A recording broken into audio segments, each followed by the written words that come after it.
आज 9:30 वाजता मी सुद्धा त्या विषयावर बोलणार आहे. 2 दिवसापूर्वी मी स्वतः बीडला गेलो होतो, परभणीला गेलो होतो. तिथली परिस्थिती जाणून घेतली.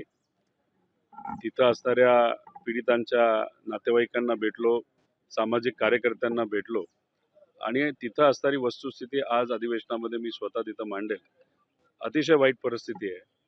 परभणीला प्रशासन आले, काही गोष्टी हातात घेऊन सामान्य लोकांना खूप मोठ्या प्रमाणात त्रास तिथं दिलेला आहे आणि त्याच्यातच दुर्दैवाने सूर्यवंशी नावाचा एका युवाचा मृत्यू त्याच्यामध्ये झाला.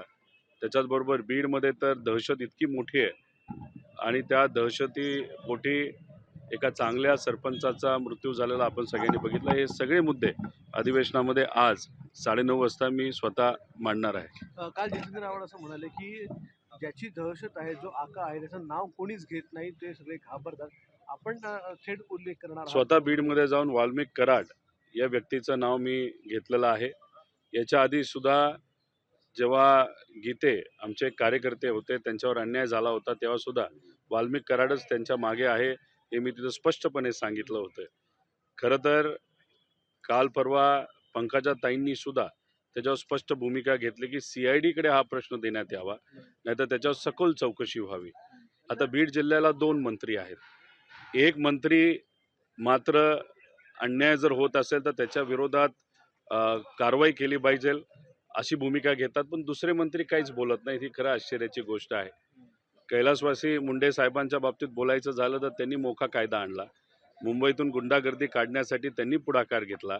ते आज असते ते बीडमध्ये खऱ्या अर्थाने अशी परिस्थिती असती का, असा प्रश्न देवेंद्र फडणवीस साहेबांना मी स्वतः करणार आहे आणि आमच्या सगळ्यांची अपेक्षा आहे की देवेंद्र फडणवीस साहेब त्याच्यामध्ये लक्ष घालून हे जे काही मोठे गुंडे आहेत वाल्मिक कराडसारखे, त्याच्यावर कारवाई ही केलीच पाहिजे आणि देशमुखांना तिथे न्याय मिळालाच पाहिजे अशी आमच्या सगळ्यांची भूमिका आहे. तुम्ही 2 मंत्र्यांचा उल्लेख केला. पंकजा मुंडे भूमिका घेत आहेत. दुसरे मंत्री कोण, मग तुम्हाला नेमकं नाव घेण्यात काय अडचण आहे? विरोधक सातत्याने आता म्हणत आहेत. मात्र 2 मिनिटात बीड जिल्ह्याला दोन मंत्री मिळालेले आहेत. पंकजाताई आहेत, धनंजय मुंडे आहेत.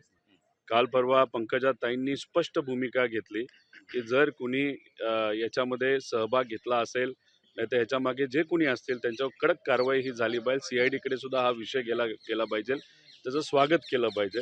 कैलासवासी मुंडे साहेबांनी जी भूमिका आज घेतली असती तशीच भूमिका ही पंकजाताईंनी घेतलेली आपण सगळ्यांनी बघितली. पण दुर्दैवाने दुसरे जे मंत्री बीड जिल्ह्याला मिळाले आहेत त्यांनी त्या पद्धतीची कडक भूमिका ही घेतली नाही. हे तिथे असणाऱ्या लोकांना अजिबात आवडलेलं नाही. काय कारण आहे धनंजय मुंडे एवढे चुकी साधून आहेत? आता कदाचित वाल्मिक कराड हा त्यांचा खास कार्यकर्ता आहे.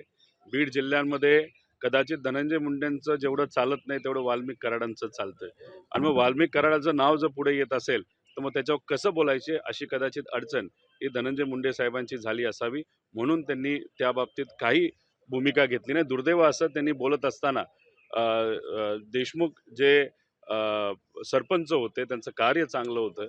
खरं तर गावासाठी अनेक त्यांनी अवॉर्ड सुद्धा मिळवून दिले होते. अशा व्यक्तीबद्दल त्यांनी बोलत असताना त्यांनी काय सांगितलं की आर्थिक व्यवहारातून ती घटना घडली. म्हणजे खरं हास्यास्पद आहे आणि दुर्दैवी गोष्ट आहे.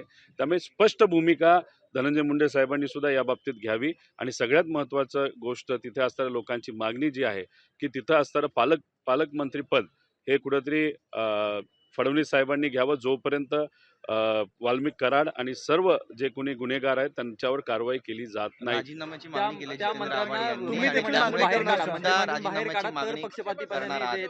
नाव न घेता धनंजय मुंडे. माझं एकच मत आहे की आता वाल्मिक कराड हे धनंजय मुंडेंच्या जवळचे आहेत हे आपल्या सगळ्यांना माहिती आहे. राजीनाम्याची मागणी ही आव्हाड साहेबांनी केली, ती तशी बघितली ती लोकांची सुद्धा मागणी आहे. पण मी फक्त इथं वेगळी भूमिका घेईल. माझं एकच मत आहे की जी व्यक्ती त्या गुन्ह्यासाठी जबाबदार आहे वाल्मिक कराड, त्याच्यावर कारवाई झालीच पाहिजे. 302ची कारवाई झालीच पाहिजे आणि बीड जिल्ह्यामध्ये सामान्य लोक आज जे भयभीत आहे त्यांची भीती घालवण्याची खऱ्या अर्थाने आज जरूरत आहे. मुलींना सुखरूप वाटत नाही, सामान्य लोक आज भीतीमध्ये राहत आहेत आणि अशा परिस्थितीमध्ये कुठंतरी बीडची जी काय कायदा व सुव्यवस्थेची परिस्थिती अतिशय खालच्या लेवलला तिथं गेलेली आहे. प्रशासन सुद्धा सामान्य लोकांना सहकार्य करत नाही आणि ही भूमिका आणि ही परिस्थिती तिथं बदलायची असेल तर कडक कारवाई केलीच पाहिजे.